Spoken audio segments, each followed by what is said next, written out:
E lá, pessoal, saudações. Me chamo Carlos Macedo, sócio fundador da Viver Marcial, a cutelaria especializada em armas de artes marciais tradicionais chinesas. Tá? E nesses vídeos, nessa série de vídeos, vou trazer para vocês alguns contextos históricos de armas utilizadas dentro do nosso Kung Fu. Dentro do Kung Fu, nessa arte marcial, nós temos 4 armas primárias, as 4 armas primárias do Kung Fu. O bastão Quan,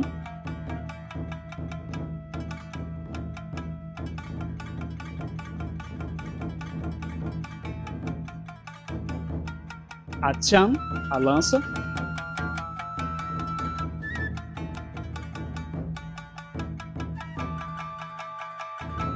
o Dao, o sabre Niue Dao, e a espada reta Jian.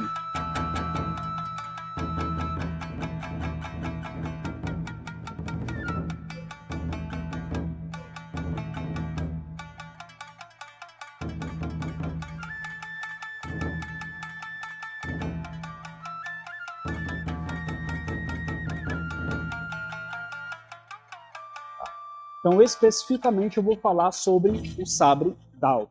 O Dao, ele é uma arma, ele é um sabre de corte único. Tá? As Jians, antigamente, elas entraram em desuso justamente pelo seu uso ser um pouco mais difícil de se lidar. Precisava de mais habilidade e maestria para poder você conseguir aprender a manusear o Dao, a Jian de uma certa forma. O Dao não. O Dao é uma arma mais simples. O Dao é uma arma mais fácil de se aprender, com movimentos mais fáceis. Dao Shu, né? Onde você vai fazer trabalhos com o próprio corpo. Porque o Dao ele só tem um corpo. Ele é uma arma de um único fio, fazendo com que você consiga utilizar parte da defesa da lâmina para poder realizar cortes mais específicos e facilitar o manuseio desta arma. A Jian, por outro lado, uma das outras 4 armas principais do Kung Fu, ela entrou em desuso justamente pela sua dificuldade no manuseio. A perícia ela tinha que ser bem maior para o manuseio da Jian, enquanto no Dao você conseguia preparar um exército muito mais rápido.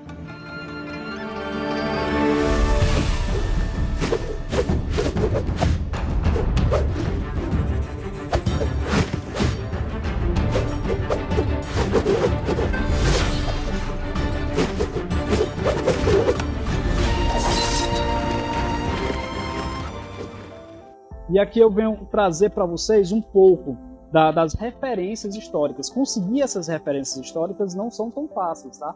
Esses sabres, a China ela é ampla em cultura, né? E isso dificulta padronizar.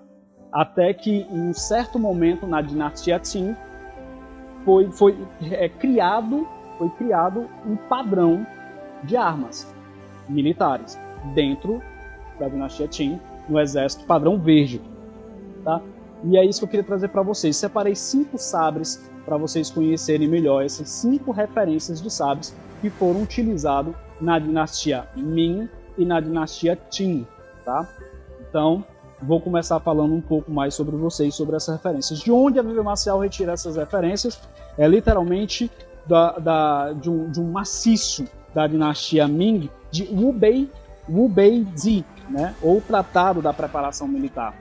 Mas mais à frente a gente vai ter um outro relato dentro da dinastia Qin, onde você já começa a ter um glossário falando um pouco mais sobre as partes do Dao, falando um pouco mais sobre as características dessa arma. O Zibei Dao, tá? Na verdade, ele é um sabre, mas ele não pode muito ser chamado de sabre por conta do seu formato de lâmina. Essa lâmina que eu estou deixando para vocês aí, para vocês visualizarem um pouco sobre essa lâmina, o Zibei Dao, ela não tem nenhum tipo de curvatura. E o que faz essa arma ela se chamar de sabre é justamente as curvaturas que tem na sua lâmina. Tá? Então, o Zibei Dao, ou sabre de costas retas, ele não tem nenhum tipo de curvatura. As costas é reta, a borda é paralela, né? E esse jargão, esse termo de Zibeidal, ele não vem exatamente dentro de um tratado, ele já é da dinastia Ming, porém colecionadores mais clássicos, né, tratam ele como justamente Zibeidal, tá? Tecnicamente não é um sabre, porque é reto, mas no chinês Dao já pode se referir como sabre de corte de lâmina única. É uma arma militar padrão, até que os mongóis invadiram com os seus sabres curvos, substituindo os estilos nativos, né? Antes, a gente vai ter outros sabres, como o Miadao, que eram longos, sabres de 2 mãos, né, que eram utilizados justamente, a gente vai ter outras armas dessa aí para vocês terem ideia, no novo filme, né, Mulan, você vai ver um sabre, né, não é exatamente uma espada, você vai ver um sabre ali muito bem colocado. E o Zibeidal, ele tem essa característica, né? Hoje, raramente você se encontra no mercado aí de antiguidades ou para comprar em lojas que são especializadas em armas, vai encontrar um Zibeidal. Tá? Ele era literalmente uma arma militar. Os Zibeidal sobrevivieram principalmente entre as minorias, né, étnicas. Eles não sobreviveu por muito tempo, justamente por conta da influência mongol ali na época do final da dinastia. O segundo sabre é o Yanmadao, ou Yanglindao, o sabre pena de ganso. E aí a gente já tem os sabres começando a ter a sua curvatura, né? Um sabre que a curvatura, por mais que ele seja em linha reta, ele siga ali da parte do espigão, passa pela espiga em linha reta, na lâmina, ele já no final da lâmina, ele já vai começar a ter um pouco mais de curvatura. Dessa forma, facilitando bastante o corte da arma, né? Então, é uma fase de transição entre o Zibeidal e os sabres mais curtos, esse Yanmadao, né, Yanglindao, a outra forma, e eles já se originaram na dinastia Song, né, ele já é um sabre bem mais antigo, né? Esses sabres mais curvos, eles vão ter muita influência dos mongóis, influências manchus, mas esse em específico, ele já veio da dinastia Song, né? O seu uso se estendeu até a dinastia Qin. Então, a gente vai ter relatos desse sabre até da dinastia Song até a dinastia Qin.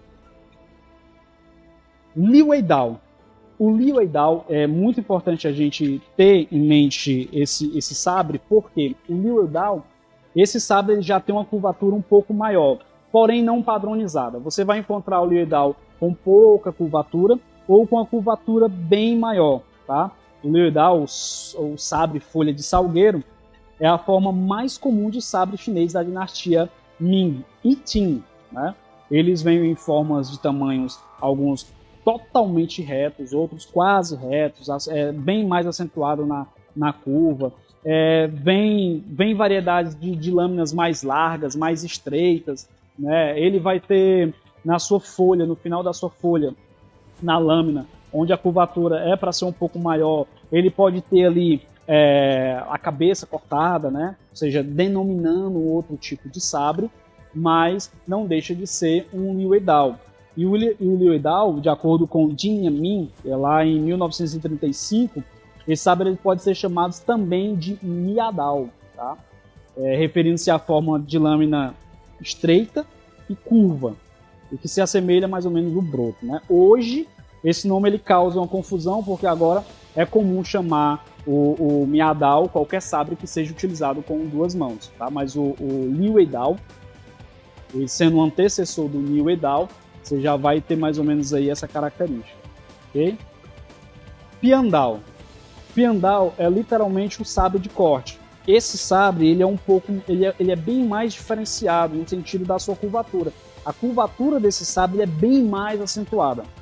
Tem algumas imagens que mostram esse Piandao muito parecido com aquela outra espada bem mais curva que a gente já tem um pouco mais ali no Oriente Médio, tá? Mas a curva dela é muito profunda. O Piandao é um dos tipos raros de sabres chineses, também difícil de ser encontrado. Ele por essa curvatura, ele facilita muito o corte, né? Dificultando um pouco também o poder de penetração no sentido de precisão, mas para corte, ele é um dos sabres muito preciso para corte, justamente por conta da sua curvatura. Tá? Só lembrando que cada tipo de lâmina que você vai estar trabalhando, existem técnicas voltadas para ela. Ou seja, se eu tenho um sabre totalmente reto, o meu ataque, o meu corte vai ser feito de uma forma. Se eu tenho um sabre curvo demais, a minha técnica ela já vai ser diferente. Então, se eu tenho um sabre que ele é longo demais, né, ele é grande demais, ele é pesado demais, ele vai exigir muito mais da minha força, como também vai exigir bastante da minha técnica. A técnica ela vai ter que mudar. Então, da mesma forma em que você conseguia ter vários tipos de lâmina, você também tinha diversidades de técnicas. Tá? Dentro desses sabres da dinastia Ming, Qin, existem variações do mesmo sabre, onde vai se mudar o quê? A forma em que a bainha ela é feita, a forma de descanso da bainha e a forma do Daopa, que é a forma da pegada do sabre, né? Ou seja, o cabo. Niuedao, ou sabre rabo de boi. Tá? Esse sabre ele é muito interessante porque ele foi o sabre que ficou bem mais conhecido dentro da cultura chinesa, utilizado por vários heróis na China. Ele é o único sabre que não é totalmente militar. Tá? Ele foi utilizado bastante dentro das milícias, das organizações secretas ali na China, dentro do final da dinastia Qin. O Niuedao, por exemplo, ele é de fácil uso, o tamanho dele é um tamanho bem propício, é um sabre perfeito. É um dos sabres que mais sofreu influência um sabre chinês que mais sofreu influência manchu foi o Niuedao. Tá? Ele geralmente tem lâminas mais largas, só tem também um corte por Sidao, tá? E aí quando eu entrar aqui um pouco no glossário, você vai ver que o sabre, a lâmina mais larga, mas o início dele é um pouco mais fino, perdendo a característica dos outros sabres que a gente mostrou um pouco mais ali à frente. Né? Por exemplo, o Niuedao, ele começa numa espessura de lâmina, tá? Ali entre o seu pomo, próximo da sua ruchô, e aí ele vai seguindo sempre quase a mesma espessura de lâmina. Ele vai chegando, ele vai fazendo a sua acentuação na curva, mas ele vai mantendo quase sempre a mesma proporção. O Niuedao não. O Niuedao ele já começa um pouco mais fino ali na base, e aí ele vai se estendendo e ele vai se alargando, né? Literalmente, por isso que ele ganhou esse nome, caldo de boi, que ele vem fininho e tal, ele vai fazendo aquela mancha um pouco maior ali, como se fosse um pouco dos pelos, né? E aí, como eu falei, ele era muito popular entre os rebeldes, né? Você vai ver que algumas associações utilizavam muito eles. E ele é conhecido também, assim como o sabre, o último sabre que a gente falou, o Niuedao, ele também era um sabre totalmente de cintura, tá? Então ele era um sabre utilizado à cintura.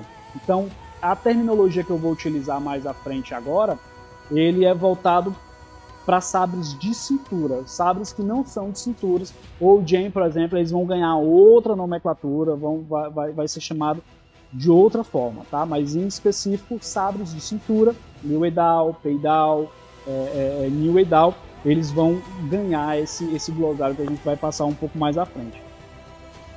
Uma coisa que eu gostaria de ressaltar com vocês nessa questão que eu falei um pouco atrás, da diferença das lâminas, as lâminas elas podem ser iguais, mas ao mesmo tempo elas vão se diferenciar, eu vou deixar a imagem para vocês verem, é a forma do cabo. E aí eles ganham nomes diferentes também. Por exemplo, o sabre no modelo Fanxi, né? Fanxi, ou estilo angular, e o sabre no modelo Yangxi, ou estilo arredondado. Por exemplo, esses sabres mais arredondado, nesse segundo modelo que eu estou lhe falando, você vai ver aí um Niuedao e vai ver também um Niuedao com o mesmo formato, no formato Fanxi, tá? Porém, o Niuedao sempre vai ser nesse formato mais arredondado, tá? Ele veio já nessa característica mais manchu aí, mais teen, né? Eles ganham outros nomes também. Por exemplo, a alternativa deles ser chamados, por exemplo, é Fang Xuang e Yang Xuang, né? Perdão no chinês. Mas literalmente é a vestimenta. Esses sabres, quando eles mudam o tipo de empunhadura, ele muda o tipo de ruchô, ele muda o tipo de pomo, né? Que a gente chama de Tao Tianchu. e aí também muda o tipo de bainha, porque é um conjunto, a arma total é um conjunto, né? Então ele ganha esse tipo de vestimenta diferente. Enquanto os sabres Yuan-Shi, por exemplo, a gente já vê esses sabres mais comuns que nós conhecemos, né? Onde a bainha ela já tem aquela vestimenta totalmente em madeira, sem ser revestida em couro, com bronzes, né? Ou latão, com um ornamento na própria bainha. Tá? O cabo ele já é mais arredondado, o pomo ali, o jinshu, né? Ele já vai ser um pouco mais parecido como se fosse uma tangerina ali, né? Um chapéu chinês. Literalmente tem muitos estudiosos que chamam ali como se fosse uma tangerina, né? Uma mexerica, eu não sei como é que se chama aí. Mas é mais ou menos dessa forma. E por último, eu gostaria de focar com vocês no sabre Niue Dao, no sentido de nomenclatura das partes dos Daos. Tá? Isso é importante saber porque esse conhecimento ele meio que se esvaiu. Né? Hoje, onde nós temos a katana, por exemplo, os japoneses conhecem todas as partes da katana, a tsuba, né? E as partes em si, e eles conseguem passar todos os seus ensinos com todas as nomenclaturas, mas nós também. Tá? A China ela é rica em conteúdo, a China ela é rica em filosofia, ela é rica em história, e essas histórias elas foram todas fundamentadas. Né? Então, eu vou começar falando um pouco sobre o sabre. Então, focando um pouco mais aqui agora na questão do glossário do sabre, tá? Na terminologia de cada parte do sabre, eu vou estar mostrando para vocês as divisões desse sabre. Aqui nós temos um sabre, um Niue Dao, tá? Fabricado especialmente pela Viver Marcial. Esse sabre ele é de uso pessoal, tá? Então, eu vou estar mostrando para vocês exatamente como funciona. Nós dividimos a lâmina em duas partes. Dao Feng, onde nós realizamos os cortes, e Dao Pei, onde nós utilizamos as costas do sabre para poder realizar algumas defesas e passar o sabre em volta do corpo. Tá? Existem técnicas, né? Cada sabre vai mudar esse tipo de técnica. Esse em específico, nós temos Dao Feng e Dao Pei, que é justamente a parte de defesa. A lâmina como um todo, ela é chamada de Dao, tá? Dao Ren, dividida em duas partes, nós temos o Dao Feng, a lâmina, o corte, e o Dao Pei. E o interessante é que o modo de afiação do Dao Feng, ele também é dividido, tá? Ou seja, cada parte aqui do Dao Feng, essa divisão ela é utilizada para determinadas coisas. Por exemplo, essa parte da folha, onde o Dao Feng, ela sempre vai ser muito mais afiada. É ela que vai entrar em partes mais moles. Nesse período da dinastia Qin, as armas de fogo já fazia-se presente nos exércitos. Então, fazendo com que as armas, o contato, o combate corpo a corpo, fosse um pouco mais difícil. Tirando também a quantidade de armadura que era utilizada. Enquanto você tinha sabres que eram mais pesados, e tinham que penetrar a malha de aço para poder conseguir afetar o oponente, esse tipo de lâmina ele é utilizado para ataques em partes mais moles. Então você conseguia passar ali em partes onde a armadura não pegava tanto. Essa parte da lâmina, a afiação dela é um pouco diferente. Aqui nós temos uma afiação onde nós utilizamos mais força para atacar. Tá? Essa parte aqui do Dao Feng, nós cravamos ela em determinados movimentos para poder decepar membros, entrar no tórax de uma pessoa. E esse outro lado aqui do Dao Feng, já próximo dessa guarda-mão, a Rushou, nós temos a parte onde também utilizamos para realizar defesas. Tá? Então nós não defendemos com a ponta do facão, nós defendemos com a parte onde a afiação ela vai ser tratada de forma diferente. Tá? Esse sabre, por exemplo, ele está com a afiação de lâmina única, tá? Ou seja, ele faz uma única afiação do começo ao fim, esse sabre em específico. Então, só recapitulando, nós temos o Dao Ren, e dentro do Dao Ren nós dividimos duas partes, o Dao Feng e o Dao Pei. Mais à frente um pouquinho, nós temos a guarda-mão. Essa guarda-mão é chamada de Dao Rushou, tá? Interessante que essa guarda-mão ela tem um formato mais ovalado. nós vamos ver New Edaus aí em que esse Ruchou ela vai ser mais arredondado ou vai ter um formato de uma flor, né? Vai ter um outro formato. Então existem 3 tipos de formato para essa Ruchou. O mais comum dentro da dinastia Qin, o mais comum entre os usuários padrão da época é esse padrão mais ovalado, tá? Interessante também que esse Ruchou ele é responsável por receber boa parte do impacto das defesas. Então ele precisa ser muito bem trabalhado. Em alguns outros tipos de sabre que a gente conhece por aí no mercado, utilizado somente para treino, né, para apresentações, você vai ver que ele é feito de uma liga, né, de latão um pouco mais fina. Então ele não aguenta tanta pancada. O latão ele rasga muito fácil, né? Então, na verdade, no período, essas espessuras dessas abas da Ruchou, por exemplo, eram feitas de 3 milímetros, né? Ou seja, de espessura de puro aço, puro ferro, né? Então, para você ver que tinha que ser bem grosso e bem pesado. Outra curiosidade é que esses sabres eram sabres pesados, tá? Eles têm tamanho padrão. Hoje nós conhecemos o tamanho P, M e G, padrões utilizados para fim de competição. Mas na época da dinastia Qin, na época das batalhas, não tinha como você se fazer armas para um batalhão, cada uma com uma medida diferente. Tinha que ser feito em produção, tinha que ser feito em grande escala.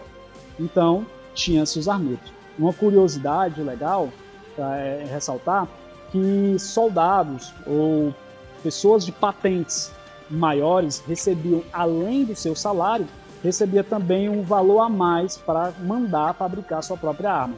Aí sim, a gente vai ver armas com inscrições, com nomes de ferreiro, né, com data de fabricação, porque esses sabres sim foram feitos especialmente para aquele soldado. Enquanto não, outros soldados eles recebiam o seu sabre padrão, tá? Ou seja, então eles tinham que ter um tamanho padrão.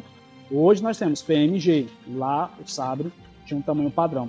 Logo mais um pouco aqui, nós temos o Dao Pachu, tá? É um esbarro da guarda-mão. É nele que pegamos totalmente para poder fazer o apoio e o manuseio do sabre, tá? Tem gente que vai ensinar a usar o sabre, você pegando quase no final do Daopá, emendando ali com o Jinshu, ou simplesmente no meio do Daopá. Mas literalmente nós pegamos próximo da Ruchou, quase ali encostado na Ruchou, tá?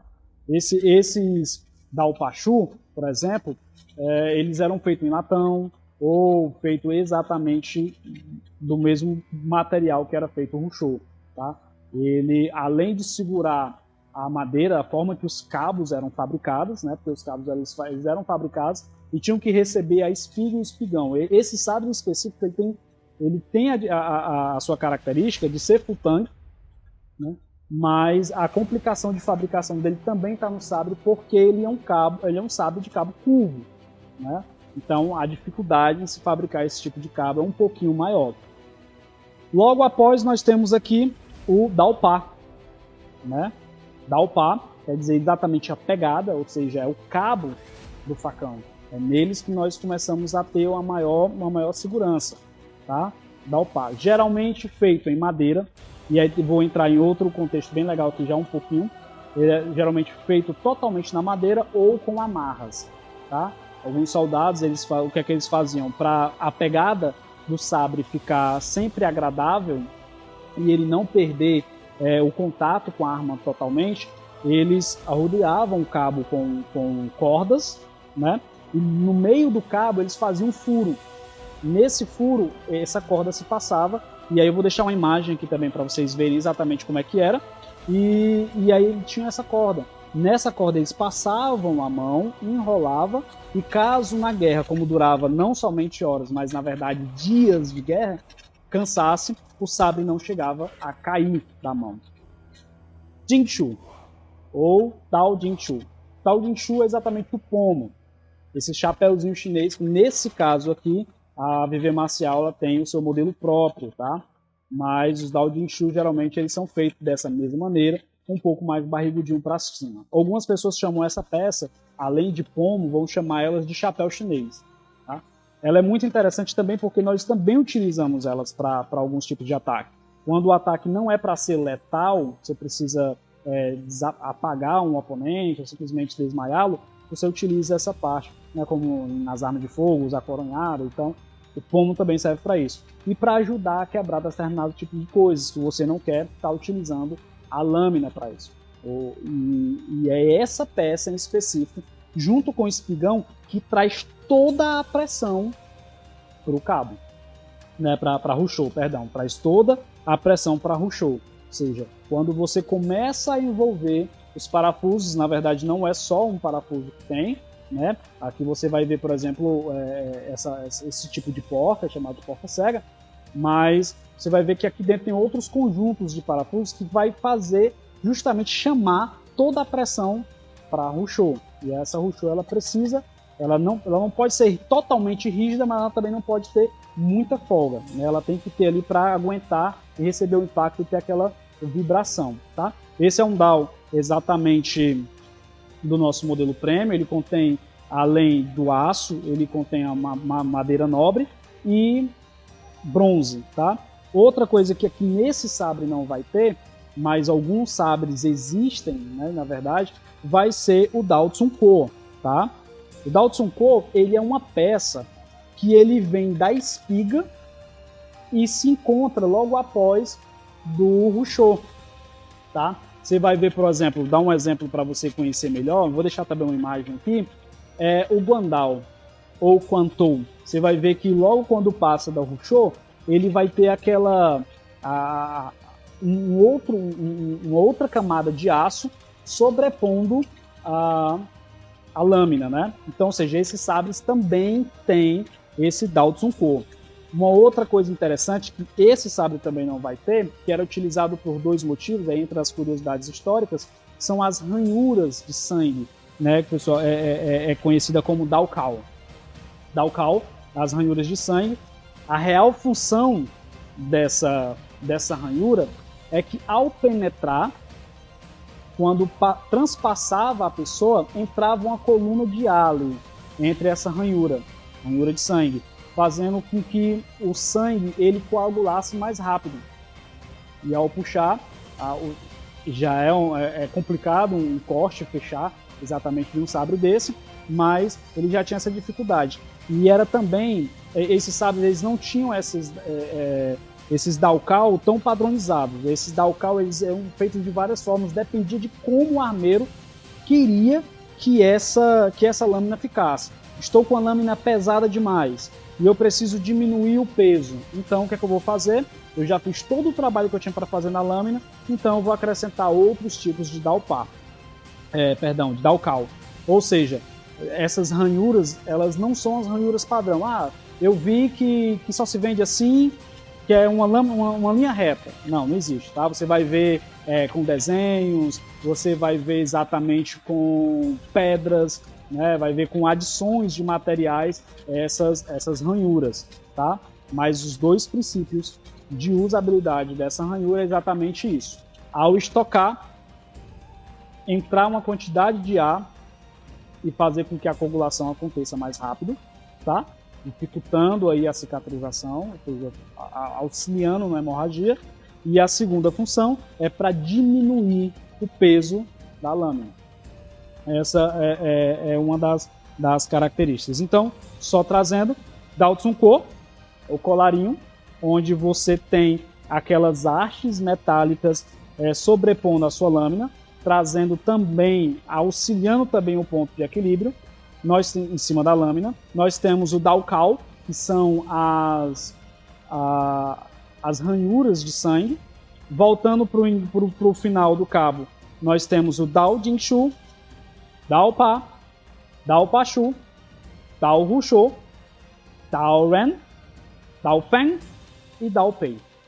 Essa é a terminologia do sabre.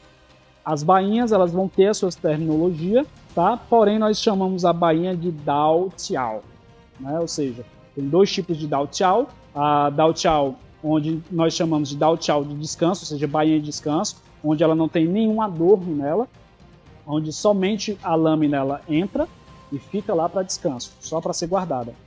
E nós temos o da tchau de cintura, que é onde os soldados, as milícias utilizavam, os guerreiros utilizavam para transportar essa lâmina amarrada em um canto, tá? Ou seja nas costas, ou seja na cintura, enfim, tá? Esse sabre em específico veio ter sua forma final ali já por 1900, tá? Então, ou seja, é um sabre bem recente e bem tardio, tem a sua forma bem tardia, tá? Então, New Edal é esse sabre que nós utilizamos nas maiorias, os maiores estilos de Kung Fu, na verdade, na maior parte de estilos de Kung Fu, nós utilizamos esse sabre. Esse projeto especializado de sabre, a forma final dele já veio ali no final ali do período do Senhor da Guerra, né, por volta ali de 1900, tá? Um sabre que nós utilizamos na maior parte dos estilos de Kung Fu vai ter esse sabre, o New Edal, popularmente conhecido somente como Dao. Esse Dao pesado, a maioria dele chegava a pesar por torno de 1,6 kg, tendo mais ou menos 92 centímetros total de comprimento, tá? A sua espiga ela se inicia com 7 centímetros de espessura, onde chegando a ter até 2 milímetros de espessura no final do seu Dao Pen, tá? No final do seu Dao Ren. Ou seja, é um sabre que realmente é um sabre bem pesado.